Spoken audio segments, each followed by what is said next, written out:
Hello, I'm Davina Roberson, host of the Tomorrow Today Show.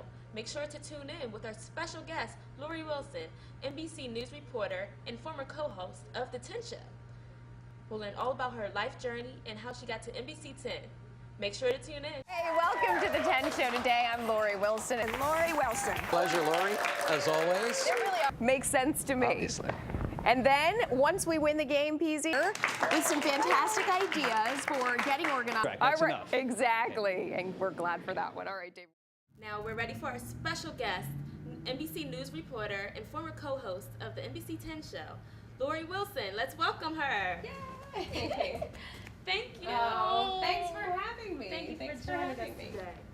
So we are in a very familiar setting here. Yes. We are on the set of the 10 show. Yes. It's where you started your journey here at NBC10. Yeah, actually, it is. It was a big part of my journey here at NBC10, and now I'm more news. This is pre-news face, no makeup, as you can see. So I just got in, whereas normally my day would kind of be in the middle of my day when I would sit down and talk with you.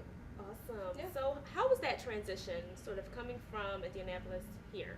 Well, it was a long journey. There were a lot of steps in between Indianapolis and here. I was raised in Indianapolis. I went to college in Bloomington, Indiana University, and then I got my first job in Champaign, Illinois, and then from there went to Shreveport, Louisiana, where I was a morning anchor and health reporter and noon anchor, and then I went to Atlanta, Georgia, where I was a morning anchor and noon anchor and entertainment reporter, and then I came here. So it's been a lot of years and a long journey. Yeah. And as a woman, how hard was it for you to break into this industry? You know, I don't believe when they say it's hard for you as a woman or an African American woman, or I don't believe that. I think that maybe there was a time when it was more difficult, because when I grew up there was one African American female and I thought, I can do that. Mm-hmm. But I really think that now with cable and so many channels out there and so many different niches to be filled, I think that you know, there's room for everybody.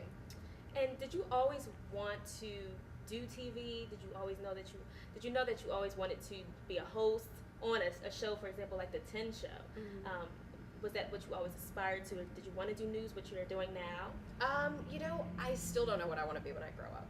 I think that for me, it was more, I loved cameras. I loved how television works. I loved questions. I loved wanting to know and figuring out why. But I didn't know exactly what the end result would be. I think I always thought, you know, today's show would be fantastic. I never really saw lifestyle entertainment, but it was definitely an opportunity to kind of use a different type of muscle when it came to journalism. So what are your plans for the future? You said you don't know what you want to be when you grow up still. I think that my plans are to do the best job that I can possibly do every day until I'm given another assignment. I am someone who believes in like the divine order of things. Right. So I feel like whenever God decides to move me to do something else, then He will. And in the meantime, I'll be right here. I'm aware that you are Delta in the sorority, Delta Sigma Theta, sorority incorporated. Yes. And what made you decide to become a Delta? Well, I think that when I was in college, I knew I wanted to be a part of something that was bigger than me.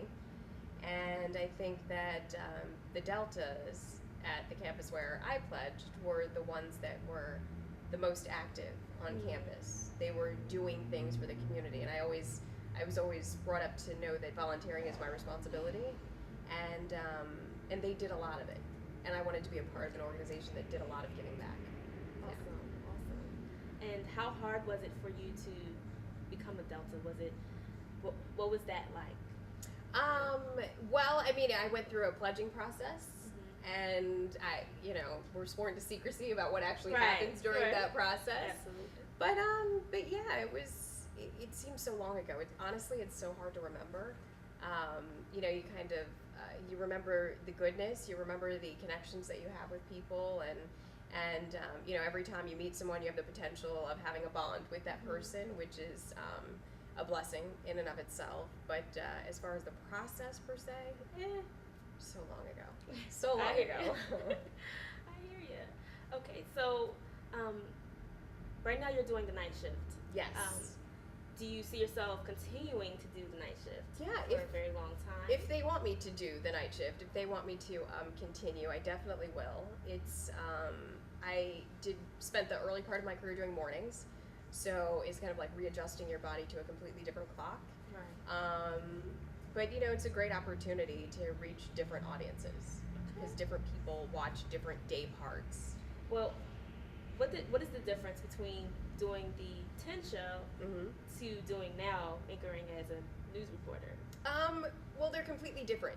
The 10 show is lifestyle and entertainment, so it's celebrity buzz, it's off the cuff, it's basically an hour-long conversation about different things with, you know, chefs and musicians, and it's great fun.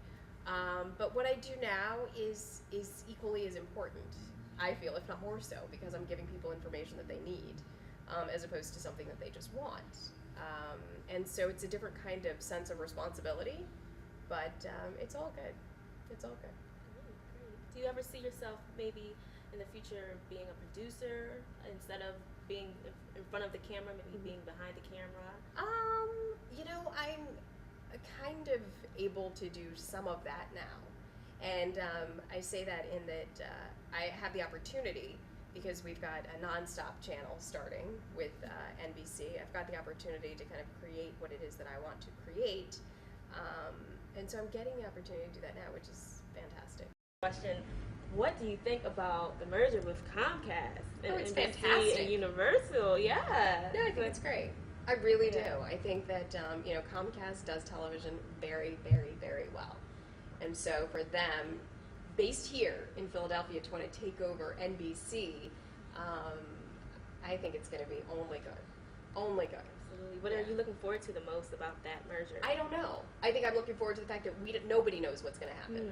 Do you know what I mean? Nobody knows what it's going to take. Nobody knows kind of how things are going to play out.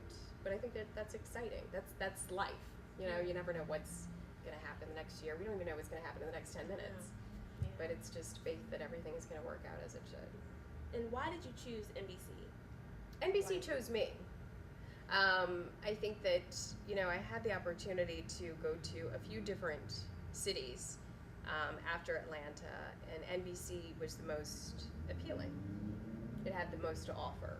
I had the greatest opportunity to grow here. Was that in other cities as well? You noticed, or was that a decision that you made when you came to Philadelphia? Well, what happens is I mean, the way it works is a station either wants you or they don't, and what their affiliate is doesn't matter at the time because you just want a job. And so you kind of go to the station and you see what the opportunities are for you to grow at that particular station, and then you compare those to the other opportunities you have, and you know, wherever you have the greatest potential, that's where you should go. I want to thank our special guest, NBC news reporter and former co-host of the 10 show, Lori Wilson. Thank you so much for joining us. You're welcome. And make sure you stay tuned. Coming right up is Davina After Dark. I'm Davina Roberson. Tomorrow Today.